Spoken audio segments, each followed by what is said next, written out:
Guys, I want to make it known that in Africa there are some families that still live in single rooms. Single rooms are single rooms. Single rooms. We're not talking of studios here because out there are those that are called studios, and those ones have got a toilet and maybe a kitchen by the side. Or even if they don't have, yeah, I believe there's a provision of a toilet and a kitchen by the side, and maybe a room where you can consider it a big single room or a single room in that matter. In Africa, or in Kenya in particular, we know of single rooms as just one room, and in that room there's no toilet, neither is there a kitchen.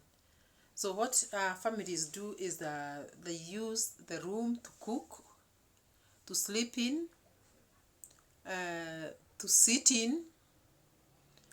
They do everything in that room except the toilet, the bathroom issues, which they share with other people out there. Usually the houses have got separate bathrooms and toilets outside, a communal one, whereby everybody in that estate or in that plot or in that particular setup goes to a bathroom that is outside and showers and does their thing out there.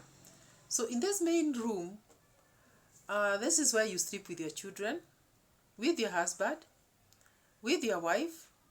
This is where you cook, and this is where you do everything else except the bathroom manenos. So guys, I want to talk about that life where people live in that single room, and I want to remember or mention that there are many families that are living in single rooms, and life in those single rooms is hard. Why I say it's hard is because you may see like a family of 5 plus the 2 parents living in one single room. So what happens is that the parents make sure that they squeeze their bed in one corner, and the children's decker, double decker bed, in another corner. And if they are lucky to have some space that is left, that is where now they put their stove and their utensils and they cook there. So what happens is that there is a curtain that demarcates the children's area, bed area, from the parents' bed area. And when they demarcate with that curtain, during the day, everybody sits on the bed because there's no provision there's no space for a seat. And everybody sits on the bed, and you could be 5 in that room, you could be 7, you could be 8, you could be 4, and you'll sit on the bed. Even when cooking, you're seated on the bed.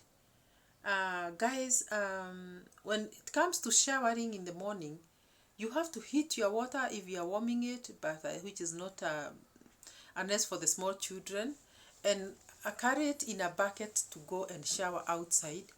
And when going outside, usually you wrap a towel around your waist, and you go to the bathroom and shower there, and you come and drop the curtain in the same room where your children are, but demarcated by curtains, and you dress, and then you sit on the same bed. I'm talking of mornings when you are preparing to go to work, and you sit on the same bed, you maybe take your breakfast, and you go to work.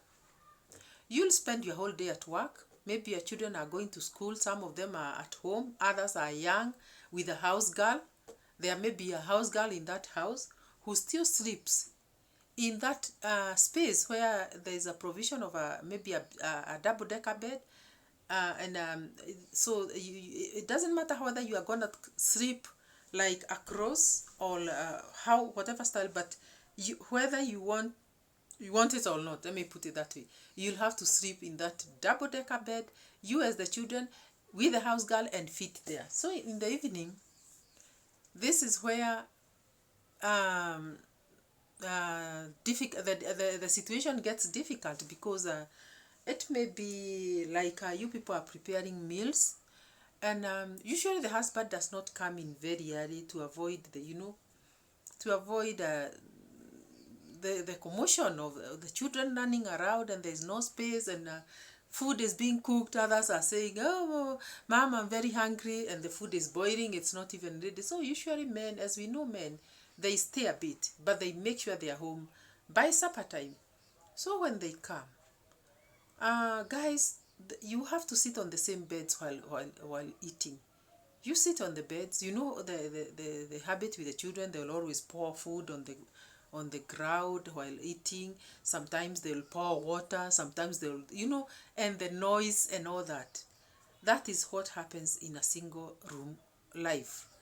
So guys will eat supper, and then they will make arrangements on how to sleep. And guys, let me tell you, there's a particular way that people sleep in that home. If you are facing one direction, you have to face that direction, all of you. And in the night when one person turns, because I'm imagining in that double decker space, you are sleeping like three of you, or yeah, and it is a three by six size of a bed. So you have to turn, all of you. When one person turns, you have to turn, all of you. And when they turn this other side, you have to turn. But as for you adults, you are in your space there, just demarcated with a curtain, and you sleep there. Maybe you could be having maybe a young baby with you in that space.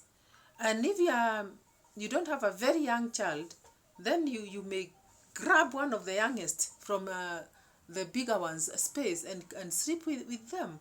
Or if the children are all grown, then you'll just sleep, the two of you, in your bed. But let me tell you, even your bed has to be very small, because there's no way you can buy a 4x6 bed and expect to get enough space for the double decker for the children, and a space to cook and all that. So remembering that there are boxes in this room where clothes are put in boxes, because there is no provision of hanging them in a wardrobe.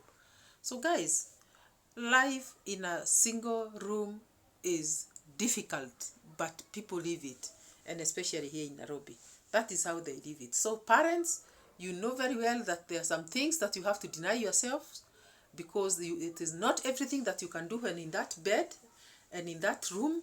So there are many things that you deny yourself while in that space, and so is life. So guys, what happens in your countries? What happens in your spaces where you live? Do you live in a single room?